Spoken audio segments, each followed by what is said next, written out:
समस्त प्रभु प्रेमी भक्तों को जय सिया राम। भगवान श्री सीताराम जी की अहेत की करुणा कृपा हम आप सब के लिए मंगल करें, कल्याण करें। जीव मात्र का भला हो, प्राणी मात्र का भला हो, पूरे समष्टि का मंगल हो। इन्हीं मंगल कामना के साथ चर्चा प्रारंभ करते हैं। भगवान की अहेत की कृपा हम आप सब पर है। हम आप भगवान की शरण में हैं। हर क्षण हर पल प्रभु की कृपा दृष्टि में हम आप हैं। भगवान की विशेष कृपा हमारे आपके ऊपर है। ऐसी हमेशा उदात्त भावना रखनी चाहिए। भक्तों का जीवन हमेशा सकारात्मक पहल करता है। चाहे जैसी भी परिस्थिति हो, प्रसन्न रहना, प्रभु कृपा की अनुभूति करते रहना, यह हमारा आपका परम लक्ष्य होना चाहिए। भक्ति मार्ग के पथिक के लिए यही कसौटी है। गोस्वामी श्री तुलसीदास जी महाराज जीव मात्र को मनुष्य मात्र के लिए मार्गदर्शन करते रहते, सत्संग करते रहते, आत्मबोध कराते रहते। गोस्वामी जी से किसी ने एक बार पूछा, कोई भक्त अपनी जिज्ञासा प्रकट किया कि महाराज ये बताएं कि लोक और परलोक दोनों की पूर्णता, दोनों की सिद्धि कैसे प्राप्त होगी। कोई मनुष्य परिश्रम पुरुषार्थ करके लोक की सिद्धि करता है, तब भी बाद में रोता है कि मैंने परमार्थ कुछ नहीं किया, परमात्मा के प्रति कृतज्ञता प्रकट नहीं कर पाया। मेरे जीवन का परिश्रम पुरुषार्थ समष्टि के लिए, जीव मात्र के लिए, पड़ोसी के लिए, गांव घर के लिए, अन्य लोगों के लिए हितकारी नहीं हो पाया। केवल मैं अपने घर तक, अपने पेट तक, परिवार तक ही सीमित रह गया। और कोई परलोक यात्रा करते हैं तो वह भगवान नाम का आश्रय लेकर के घर द्वार छोड़कर भजन साधना करते हैं। उन्हें भी बाद में यह लगता है कि मैंने लोक के लिए कुछ नहीं कर पाया। तो इस संशय से मुक्ति कैसे हो, यानी लोक और परलोक दोनों की सिद्धि कैसे हो। गोस्वामी श्री तुलसीदास जी महाराज कहते हैं, भगवान से जुड़ जाने के बाद प्राणी वह कोई भी हो, यहाँ तक कि पशु पक्षी भी परमात्मा से जब जुड़ जाते हैं उनका भी भला हो जाता है। और हम आप तो परम पावन प्रभु की कृपा के पात्र ही हैं जो मनुष्य हैं। कवहुक करुणा कर नर देहि, करुणा करके, कृपा करके परमात्मा अपने स्वरूप में हम आप सबको जन्म दिए हैं। उनकी इतनी कृपा है। पूरा सुने। गोस्वामी श्री तुलसीदास जी कहते उसके लिए एकमात्र उपाय है, वह उपाय है प्रभु की शरणागति। अब बहुत सारे उदाहरण के माध्यम से आप सुनेंगे, भावपूर्वक सुने और प्रभु की शरणागति, प्रभु नाम का आश्रय हमेशा अपने जीवन में रखें।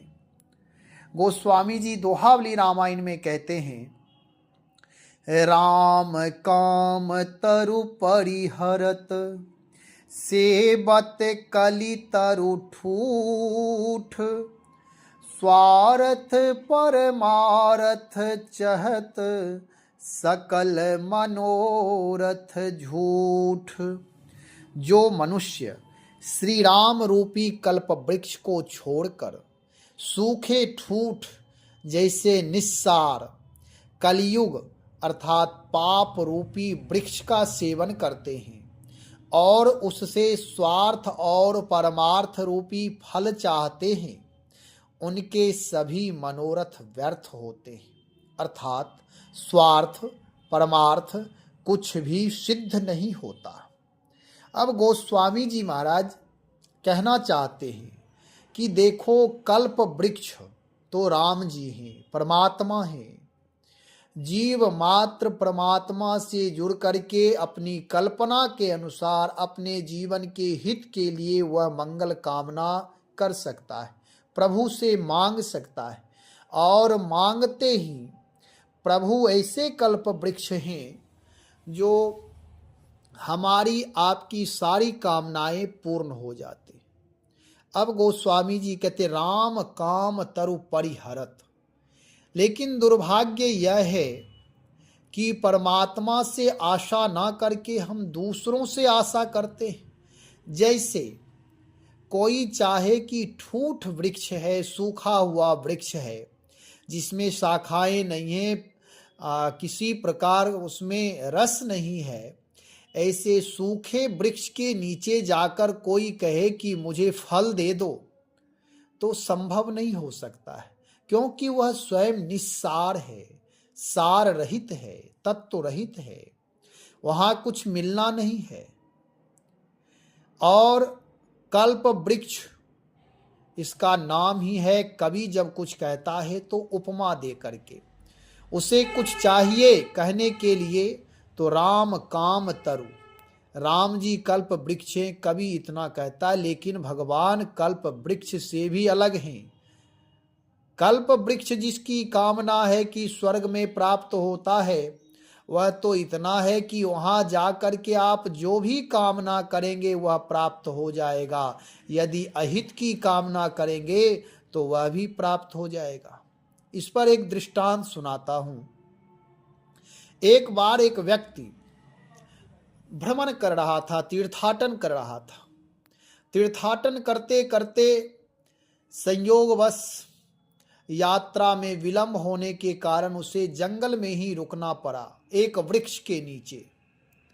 संयोग से वह वृक्ष कल्प वृक्ष था।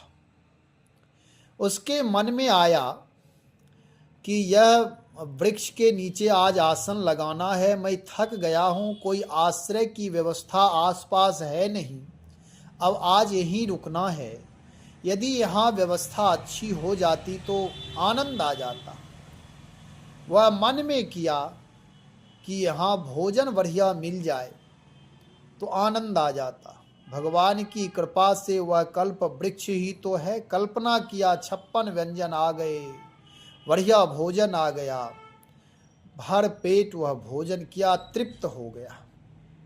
उसके बाद मन में किया कि अब थोड़ा आलस आ रहा है, इसलिए बढ़िया वृक्ष के नीचे पलंग आ जाता तो उस पर सो जाते। बढ़िया पलंग की व्यवस्था हो गई, वह सो गया।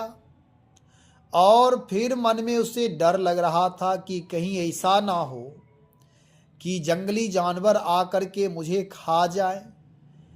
इस प्रकार की कामना करते ही जंगली जानवर आकर के उसे खा भी गया। यह एक समझने के लिए दृष्टांत के रूप में है।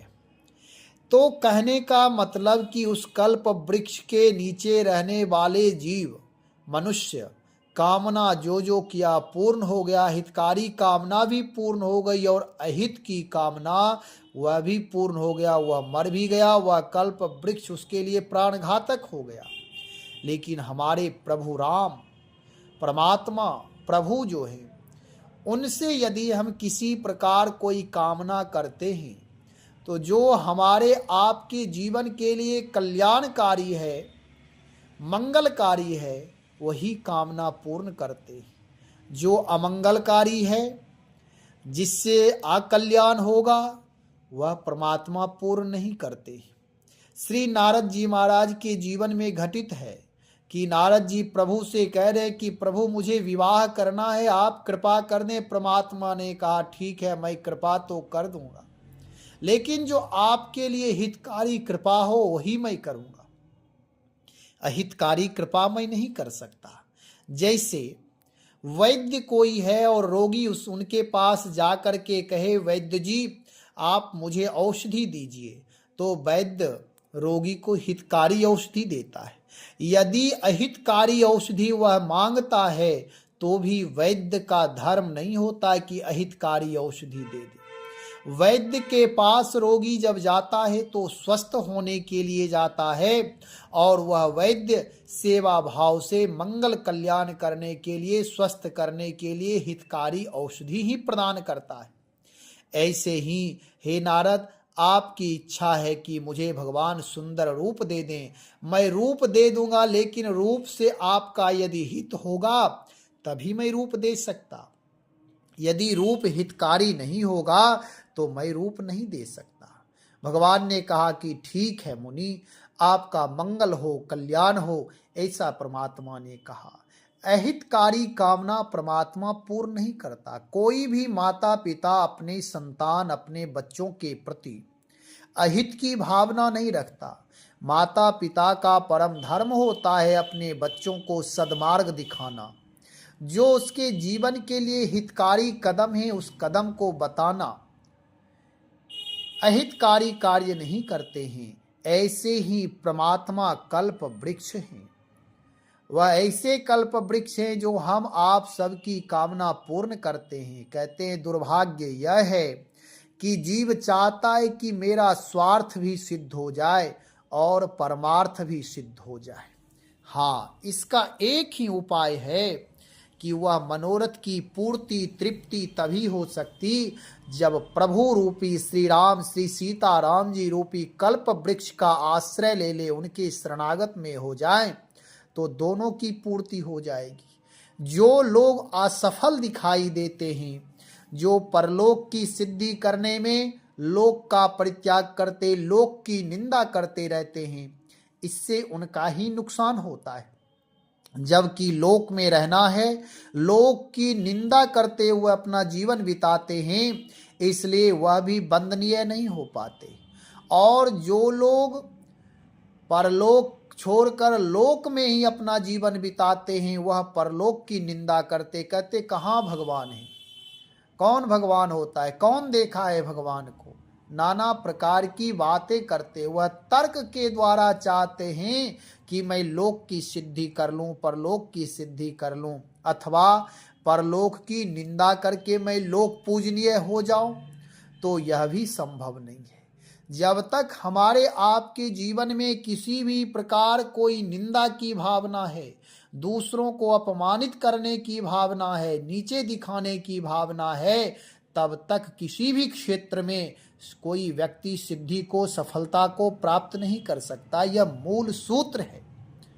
तो लोक और परलोक दोनों को सफल करना चाहते हैं तो पहले परमात्मा की स्वीकृति, परमात्मा के चरणों में समर्पण, परमात्मा के नामों का, कथाओं का आश्रय चाहिए।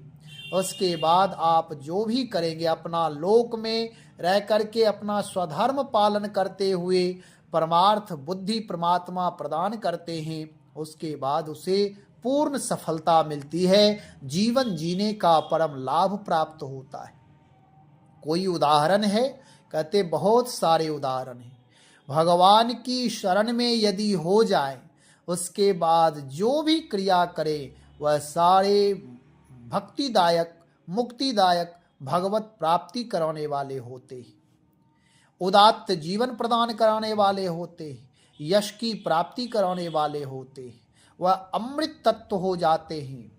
जैसे आप देखें भगवान श्री कृष्ण के संरक्षण में, उनकी सन्निधि में, उनके प्रति समर्पण भाव से उनके शरण में अर्जुन हैं, और अर्जुन अपने प्रताप से, पुरुषार्थ से दूर रहना चाहते हैं कि नहीं, मैं युद्ध करना मेरा धर्म नहीं है, मैं अन्यायी अपने परिवार के लोग हैं, इसलिए मैं इनको अपने हाथों से नहीं मार सकता, मैं शस्त्र नहीं उठा सकता। भगवान श्री कृष्ण ने पूरे गीता का उपदेश किया, समरांगन में गीता का उपदेश, ज्ञान का बोध, तत्व का बोध, कर्म क्षेत्र का बोध, धर्म क्षेत्र का बोध करा करके पुनः उनसे युद्ध करवाया कि आप मेरी शरण में हो जा, और उसके बाद आप यदि अन्याय के लिए युद्ध भी करेंगे तो वह मंगलकारी होगा, राष्ट्र के लिए हितकारी होगा। आप युद्ध करिए। धर्म पुरुष परमात्मा से जुड़ जाने के बाद व्यक्ति जो भी प्रभु प्रेरणा से करता है वह धर्म स्वरूप हो जाता है, कल्याणकारी हो जाता है। और भगवान श्री कृष्ण के संरक्षण में अर्जुन शस्त्र उठाकर समरांगन में युद्ध करते हैं, अन्याय को पराजित करते हैं, अन्याय को दंडित करते हैं, प्राण दंड देते हैं। अन्याय और अन्यायियों का दमन करना धर्मात्मा का, न्यायकारी महापुरुषों का धर्म होता है। इसलिए अर्जुन युद्ध किए, युद्ध में सफलता प्राप्त किए। और श्री हनुमान जी महाराज को आप देखें, इतने कर्मनिष्ठ कर्म योगी दूसरा नहीं हो सकता। कर्म भी करते, योगी भी हैं, भगवत भजन भी करते हैं, एक क्षण भी परमात्मा की शरण से, परमात्मा की शरणागति से दूर नहीं होते। शरणागत हो जाए उसके बाद जो भी क्रिया करेंगे वह आपको, उससे आपको प्रशस्ति ही प्राप्त होगी, प्रसन्नता प्राप्त होगी, आशीर्वाद प्राप्त होगा, पूरी समष्टि आपके लिए पुष्प वर्षा करेंगे। इस प्रकार की भावना हमारे जीवन में हो कि पहले प्रभु का हो जाए, उसके बाद प्रभु की प्रेरणा से प्रभुता मिल जाएगी। फिर जो भी कार्य करेंगे वह सत्य हो जाएगा, वह धर्म हो जाएगा। हनुमान जी महाराज भक्ति मताम वरिष्ठम हैं, भक्ति करने में भी उदात्त नायक हैं। भक्ति में उनके समान कोई भक्त नहीं है, उनके समान कोई कर्म योगी नहीं है। तो कहने का तात्पर्य यह है कि भगवान रूपी कल्प वृक्ष का त्याग ना करें, प्रभु को पकड़ लें। आप देखें वर्तमान में भी, कलयुग में भी भक्त बहुत सारे ऐसे हैं, अपने गृह कार्य का निर्वाह करते हुए, अपने स्वधर्म का पालन करते हुए भगवत भक्ति प्राप्त किए हैं। जैसे कबीर जी को आप देखें, कबीर दास जी गृहस्थ आश्रम में रहते हुए भगवान नाम का आश्रय लेकर के अपने गृह कार्य करते हुए, जो उनका सूत बुनना, कंबल बेचना आदि जो भी धर्म था, उस धर्म का सुचिता पूर्वक पालन करते हुए भगवत प्राप्ति किए हैं। तो यह वैशिष्टता है कि पहले प्रभु का हो जाए, प्रभु की शरण में हो जाए। प्रभु की शरण में हो जाने के बाद जो भी करेंगे उससे आनंद ही आनंद प्राप्त होगा, प्राणी मात्र का मंगल होगा, लोक और परलोक दोनों की सिद्धि होगी। रविदास जी को आप देखिए, रविदास जी अपने स्वधर्म का परित्याग नहीं किया। वह भले ही चमार जाति में थे, जूता बुनना उनका धर्म था, चर्मकार थे, फिर भी उन्होंने भक्ति प्राप्त की और उस स्थिति को उन्होंने प्राप्त किया जो बड़े बड़े पंडित पुरोहित भी नहीं कर पाए। उनके पास उस समय की राजरानी मीराबाई आई, उनसे दीक्षा ली और रविदास जी महाराज उन्हें दीक्षा दी। रविदास जी अद्वितीय भक्त हुए हैं, अपना स्वधर्म पालन करते हुए। केवल आश्रय एकमात्र था, प्रभु का आश्रय, प्रभु की शरणागति, प्रभु की भक्ति। कर्म जो भी करते थे प्रभु से जोड़ करके ही करते थे। तो इस प्रकार मीराबाई ने सर्वस्व परित्याग कर दिया। राम भजन में जो बाधक तत्व हैं उस तत्व का परित्याग करना चाहिए, चाहे वह कुछ भी हो, कोई भी भौतिक संसाधन हो अथवा कोई भी सगे संबंधी हो। जब राम भक्ति में प्रभु से जुड़ने में यदि बाधा डाले तो उसका परित्याग करना चाहिए। मीरा जी भगवत भक्ति से भगवान को प्राप्त कर ली और लोक में आज भी वह आदर्श बनी हुई है। नामदेव जी को देख ले, बहुत सारे भक्त हैं जो पहले भगवान की शरणागति स्वीकार किए और भगवान की भक्ति प्रारंभ करके उसके बाद सारी क्रिया, सारा जीवन उनका भक्तिमय हो गया, वह परम भागवत हो गए। युद्ध करना भी धर्म होता है, यदि भगवान से जुड़ करके युद्ध करते, प्रभु प्रेरणा से करते हैं तो, और नहीं तो युद्ध तो घर घर हो रहा है। आपस में बैर, सहोदर, भाई भाई कहने के लिए, भाई को सहारा देने के लिए कोई तैयार नहीं है। एक भाई ऐसे हैं जो लाखों लाख रुपया रात भर में खर्च देते हैं कर देते, और एक भाई ऐसा है जो भूखा मर रहा है। एक भाई ऐसे हैं जो लाखों लाख रुपया मठ मंदिरों में जाकर के दान कर देते, और एक दूसरा भाई कोई अपने पड़ोस में ऐसे हैं जो भूखे मर रहे हैं। इस प्रकार का धर्म करने से जो धर्म करते उन्हें अहंकार की पुष्टि होती, तृप्ति मिलती, इसलिए वह अहंकार से उत्पन्न धर्म है। वह धर्म मुक्तिदायक, भक्तिदायक नहीं हो सकता, वह बंधन कारक होगा। इसलिए कहने का मतलब यह है कि भगवान से पहले जुड़े, परमात्मा से जुड़ जाने के बाद सेवा सुमरन से जब जीवन युक्त हो जाएगा, केवल मनोभाव से नहीं, जब आत्म भाव से हम जुड़ जाएंगे तो फिर हमारी आपकी सारी क्रियाएं उत्तम हो जाएगी। केवल इतना ही नहीं, जो भी करना हो, सारी क्रिया, पढ़ाई करना हो, बिजनेस करना हो, लोक पक्ष की जो भी क्रियाएं हैं वह सब आप करें, लेकिन उसके लिए पहले प्रभु की शरण में आ जाएं, भगवान से जुड़ जाएं। भगवान से जुड़ जाने के बाद सारी क्रिया भक्तिमय हो जाएगी। नहीं तो देखें, वाद विवाद में लोग अपना समय खराब कर रहे हैं, उनका लोक भी बिगड़ रहा, परलोक भी बिगड़ रहा है दोनों। यहाँ तो कहते हैं कम से कम जो जिज्ञासा करता है कि मेरा लोक कैसे बनेगा, परलोक कैसे बनेगा, तो उसके लिए तो केवल प्रभु का आश्रय ले लें। नहीं, यदि नहीं लिए तो लोक बनाने में परलोक बर्बाद, परलोक बनाने में लोक बर्बाद। और दूसरी बात, कुछ एक ऐसे लोग हैं जहाँ जिनका ना लोक बनता ना परलोक बनता, वह ऐसे ही व्यर्थ में जीवन बिता देते हैं। वह कौन है? तो वह राम से, रामायण से, सेवा सुमिरन से दूर रहने वाला व्यक्ति है। इसलिए उसका ना लोक बनता ना परलोक बनता है। वह जगत में रह करके निंदनीय कृत्य से और निंदा ही निंदा उसकी होती रहती है। वह जहां भी रहता है वह दरिद्रता के वश में रहता है, अविद्या माया के वश में रहता है। इतना बंधन उसे जकड़ लेता है कि वह अपने मुक्ति के बारे में, भक्ति के बारे में सोच भी नहीं सकता, केवल पेट परिवार तक सीमित रह जाता है और उसके जीवन में कोई देन समष्टि के लिए नहीं मिलता है। जब लोक और परलोक दोनों की सिद्धि चाहिए तो प्रभु की शरणागति स्वीकार कर लें, भगवान से जुड़ जाए। बहुत सारे उदाहरण आपने देखा भक्तों के जीवन में भी हो रहा है। बहुत सारे भक्त ऐसे हैं जो वर्तमान में आज भी भगवान से जुड़े हैं, भक्ति करते हुए, गृह कार्य करते हुए अपने जीवन को उदात्त बना रहे हैं, अपने जीवन को निर्भय बना लिया है। बहुत सारे भक्त ऐसे हैं जो बिजनेस करते हुए, लोकाचार, व्यवहार, शिष्टाचार सारे पालन करते हुए भगवत प्राप्ति कर रहे हैं। जब आसपास नजर दौड़ाएंगे, जब देखेंगे समाज में बहुत सारे, एक दो मैं नहीं कह रहा हूँ, बहुत सारे लोग हैं जो भगवत भक्ति परायण हैं और अपने जीवन को उत्तिष्ठ बना रहे हैं। हमारा आपका परम कर्तव्य है।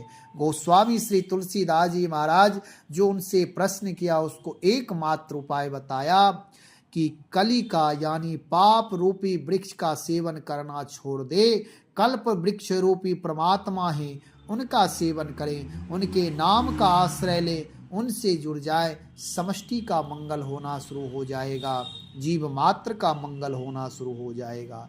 हम आप सब भी भगवान की शरणागति भक्ति स्वीकार करके जो भी कार्य करें सारे उत्तम हो जाएंगे। भगवान नाम का सतत जप करते रहें, श्रद्धा, विश्वास, निष्ठा, ईमानदारी, शुचिता, पवित्रता जीवन में बनी रहे। इन सारे स्वधर्म गुण धर्म से युक्त हो करके अपने जीवन को परमात्मा से जोड़ कर रखें, मंगल ही मंगल होगा। श्री राम जय राम जय जय राम, श्री राम जय राम जय जय राम।